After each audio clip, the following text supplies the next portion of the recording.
investigations, those being the discovery of the unresponsive woman near the Warwick Playground last week, and also the double murder which occurred, and the shooting that resulted in 2 murders and 3 other people being injured, which took place at a Legends Bar in Sands Parish. We're going to be addressed this afternoon by the Assistant Commissioner of Police, Mr. Antoine Daniels, as well as Acting Detective Superintendent, Mr. Jason Smith.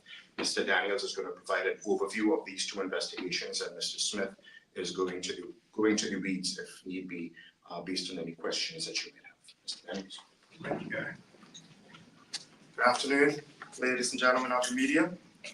On behalf of the BPS, I'm just going to provide the latest police activities since the tragic murders of Ms. Jasmine Smith and Mr. Shaquan Williams, as well as the 3 attempt murders that same night at Legends Bar on the 1st of May. As Gary intimated, Acting Superintendent Jason Smith is here to answer any specific questions on investigation wise. You will note within the last week or so, we've had a number of untimely sudden deaths. One being the young lady that we found last week in a pretty bad condition up in South Shore Warwick. We've recently declared this particular sudden death as suspicious, and as a result, we've put a team together to conduct an investigation.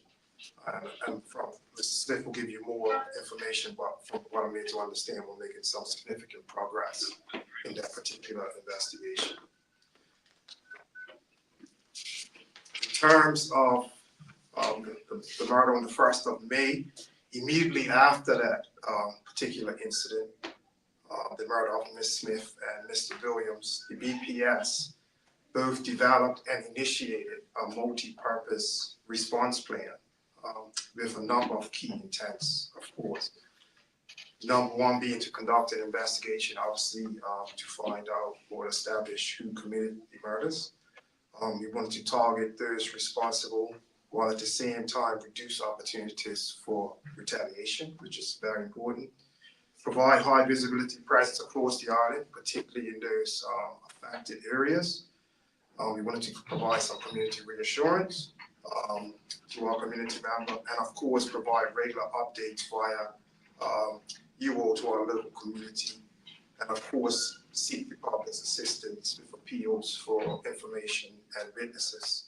I just want to take this opportunity now to thank those persons who have thus far come forward. It's very commendable when we get members of the community to assist us, and the depth of the assistance given in this particular investigation has been significant.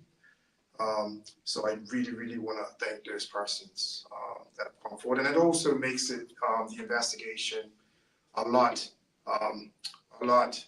more less difficult for officers, because these things are very protracted and complex. So it's not as simple as just putting these things together. So really take my hat off to those individuals that have come forward on this occasion. The results from this, the initiation of this plan since the 3rd of May, there have been 441 stop and searches, and that doesn't include last night. I didn't get those figures as yet. 11 warrants executed at various residences and businesses around the island, including 10 directly linked to the double homicide. There have been over 50 movement violation tickets issued, and more significantly, there have been 27 arrests, 3 directly linked to the murder investigation. 2 of those persons remain in police custody, I would say. 1 in police custody and 1 elsewhere.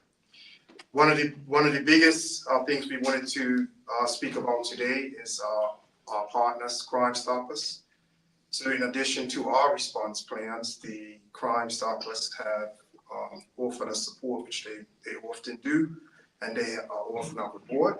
And I just wanted to read directly from what they have sent us. So the Independent Charity Crime Stoppers Office have offered up a $5,000 reward for information that leads to an arrest and conviction of each of the individuals responsible for this particular incident, meaning the Legends matter, or the seizure of a firearm. Crime Stoppers just want your information. They will never ask for your name or personal details. This is a completely anonymous community service to help stop and prevent any further crime. So during you having Crime Stoppers, I'm offering a $5,000 reward for any persons that have any information that will lead to an arrest or the recovery of a firearm in the Legends double murder and triple attempt murder event. The number 800-8477 for those that would like to share any information, or 800-TIMPS as it's commonly affectionately known. So unless there are any questions, I will hand over to Superintendent Smith, who will give you more detail into the particular investigations. Good afternoon. As Mr. Daniels stated, the investigation into the circumstances surrounding the double murder and the 3 persons who was injured, that investigation is ongoing, and we thank the public for their continued support. I just want to reiterate that we are still interested in speaking with members of the SANS community in particular who has information about those 2 items you spoke about that were circling the area. We'll be interested to speak with you. That is also critical to our lines of inquiry and this investigation. I just want to talk about the suspicious death that we have just now reported along with Ms. Honey Smith. A family liaison officer has been appointed in this case, and she is liaising with the family to give them updates on where we are. The circumstances of this case, it is still being investigated. We announced last week, Friday, that there was a death, and we reported on that death. And then since then, we have put together a team of investigators who have been canvassing witnesses, conducting various lines of inquiry. And as a result of those inquiries and some assistance from members of the public, it leads us now to believe that her death is suspicious, and we are treating it as such. So what we know from the investigation so far is that in the early hours of Thursday morning, so that's last week Thursday, we know that Ms. Smith was somewhere in the area of the Darrell's Wharf in Harbor Road and Ward, and we believe at that point she was in a motor vehicle, and she traveled in a westerly direction in that motor vehicle. The exact time of that, we do believe from our inquiries that it will be somewhere in the region of between midnight and about 3 a.m., somewhere in that region that she was there. But what is also critical to this investigation is for us to get a better understanding on her movements. And so we're asking for members of the community that know her, that interacted with her, in particular last week. So that would be anywhere between Monday and until, well, the discovery of her body Thursday morning. We're asking that you would make contact with us. That's very, very important for us, so we can be able to trace her footsteps so that we can get some clarity. The investigation to these circumstances is going to be headed up by Detective Inspector Leroy Mathrin of the Specialist Investigations Department, and he can be reached at 717-2040. Thank you very much, and we look forward to your continued support. Members of the media, if you have any questions, now is the time to ask. Thank you. You just indicated the work incident suspicious. Do you not consider it a murder investigation? Well, we are still looking at ready for the post-mortem examination results. That's to be conducted shortly. And once we have that, then I think we will be in a better position again to advise the public where we go from there. Chief, can I ask you, it's been, this date is tough. The Legends incident was May 1st. Yes. After we've done 12 days of looking for these individuals, and 2 are still at large, has there been any consideration for possibly a curfew to snuff these guys out? Because they're being hidden by someone. Yeah, I mean, that every how can I say, iteration of a plan is discussed, with our senior team, but I don't think it's just as simple, as a. Lobbying the governor and the premier to see if anything can be considered. I mean, for me, what I would suggest is, as you say, these are likely being, hidden by someone. What I would suggest, as we always do to the community, is to ask for these people to, assist the police, because technically, when you're, harboring somebody, as we call, they can become possible of prosecution as well. So people must take this into consideration. The other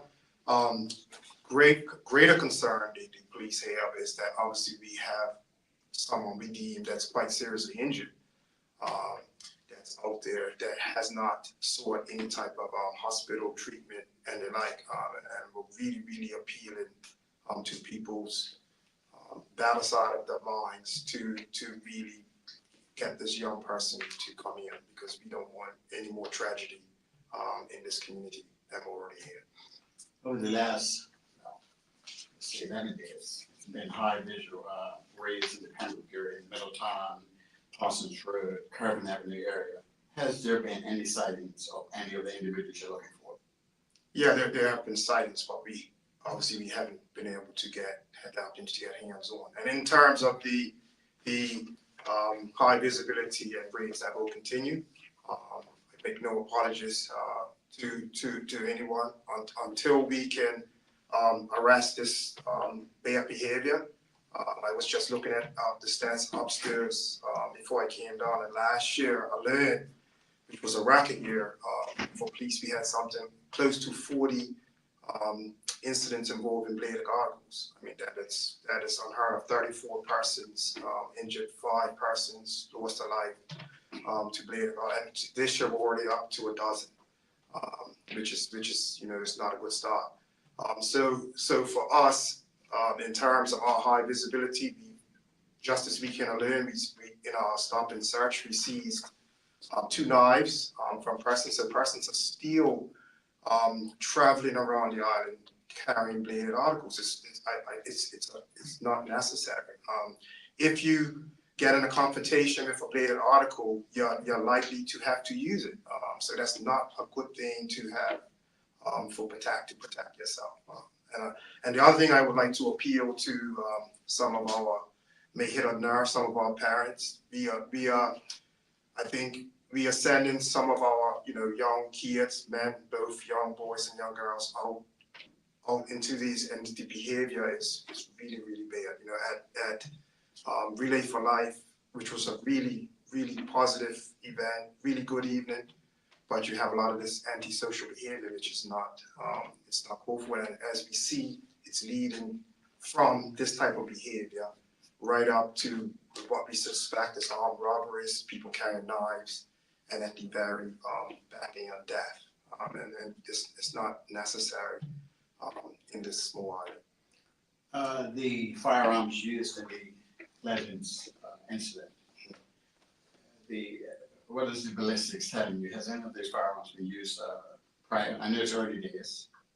Yeah, we're not going to reveal that at today's press conference. Thank you, Mike. Last one. Any intelligence tell you about retaliatory behavior as a result of the Legends incident?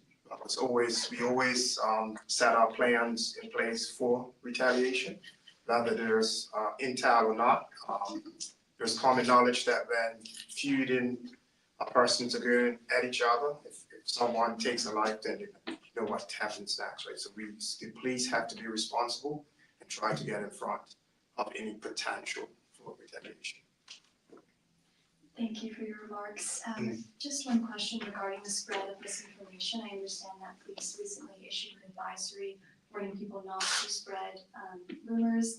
Have you been investigating any of these claims? Will you be issuing consequences? Investigating is kind of a strong word. We advise against it, because not only is it wrong and it may send people in the wrong direction, but these people have families. So when you were spreading rumors and innuendo like that, it has a profound impact on persons that are related. And so if it comes to a point where we have to prosecute someone, we won't hold back, particularly if it has the impact. It's, like I said, it's so profound on the community. But we haven't been to that level where we had to conduct any of those type of investigations. And just lastly, I note that police patrols and activities have been bolstered since these incidents. Would you say you've been successful in deterring any kind of retaliation, or have you noted kind of minor incidents of antisocial behavior?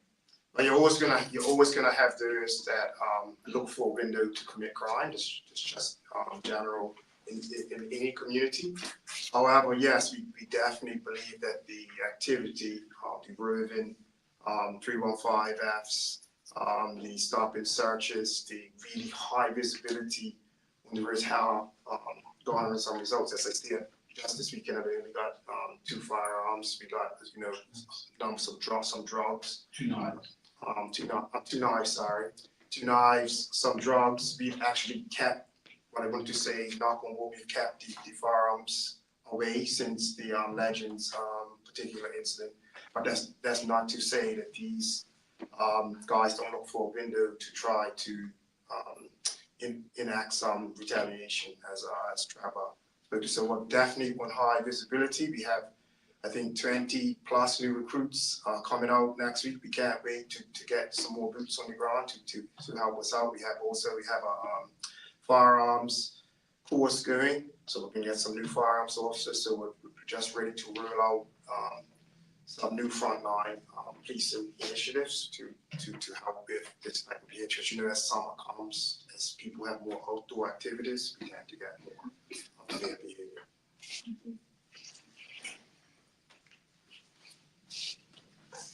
Mr. Daniels, Mr. Smith, good afternoon. One quick question. Do you think that the community police service is losing the war on crime? We keep on having so many murders every year. We keep on having these press conferences. Nothing changes, does it? I don't like to use the word war because we're not fighting any war. But what I would say is it's not the Bermuda Police Service, it's the community as a whole, because whether the Bermuda Police Service is here or not, the community have to look after each other, right? The Bermuda Police Service comes in normally when things are going wrong, although we have a preventive side as well. But we're not, if people are not in the right mindsets, I don't care how many police officers you have, you're not going to prevent it. So as I've been saying since the last 20 years, if people believe that this type of behavior is not going to come to the doorstep, it's enough evidence now to see, you've had it at community events, you've had it in grocery stores, you've had it in bars, you've had it on the street. If everybody doesn't come together to try to arrest this behavior, this is what you're gonna hear. I'm not trying to scare anybody, but we have to, as a country, stop saying the police or stop saying corrections or the courts. It's everybody. So Chief, it's the community's fault. No, it's not. I'm not saying it's anyone's fault. I'm just saying that we have to police this together because we police by consent. If nobody didn't want the police here, then they can. I mean, it's probably a bit extreme, but we wouldn't be here. So the police have a role to play. So I'm not making excuses because we always try to improve our detectives. We try to, training, awareness, work closer with the community, we do all sorts of things to try to improve. So we would like people to work with us. And that's why we come to these forums to ask for assistance. But Mr. Daniels, they're not working with you, are they? Yeah, they are. I just said in this. Well, if they were, then we wouldn't have 2 people at large for a murder that was caught on CCTV. Yeah, that happens. This is what we're in 2025, where people are not going to just walk into the police station and say, "Hi, I did it." That's not reality. So for me, I don't like to think that things are getting any worse. I would like to think that people are, and as Mr. Smith said about the suspicious death, we are getting lots of assistance towards trying, because people are getting frustrated with this type of behavior. People are assisting the police, so I wouldn't agree. I don't agree with that. You say things aren't getting worse, but they're certainly not getting any better, are they? I mean, it depends how you look at it. everyone has a perspective. Like it's the behavior is not like we would like to see. And I think another thing I would like to say is that often we focus, particularly, and it's not a criticism to the media, but maybe that's how you sell news. We focus a lot on the negative. We don't focus on a lot of our young men and women that are doing great things. We focus so much on this type. And I always joke with people when they speak to me, when they say they are tired of seeing me on the news, and I tell them, I said, the police and the deputy commissioners over and now, they never put me up here to tell any good news. I always come for these type of things. But what I'm saying is that we have to now focus more on the, because if we keep focusing on this type of stuff, that the behavior gets repeated. Mr. Daniels, on May the 1st, 2 people were shot dead. 3 other people were injured. How do you expect us to report that positively? No, I don't actually expect you to report, but what I'm saying is that we need to report some of the positives that our youth are doing as well. That's what I'm saying. Thank you, sir. Next question.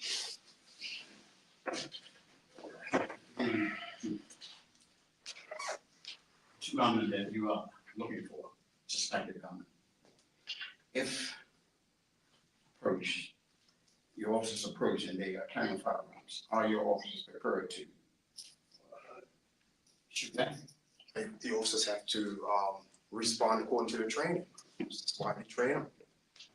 So I'm not gonna stand here and say the officer's gonna shoot because I can't be that specific. But what I'm saying is that the officers are trained to deal with situations what they are faced with. That's why we invest in our police officers. I mean, you're seeing a different element that we're seeing from Legends, 4 individuals carrying firearms. Yeah.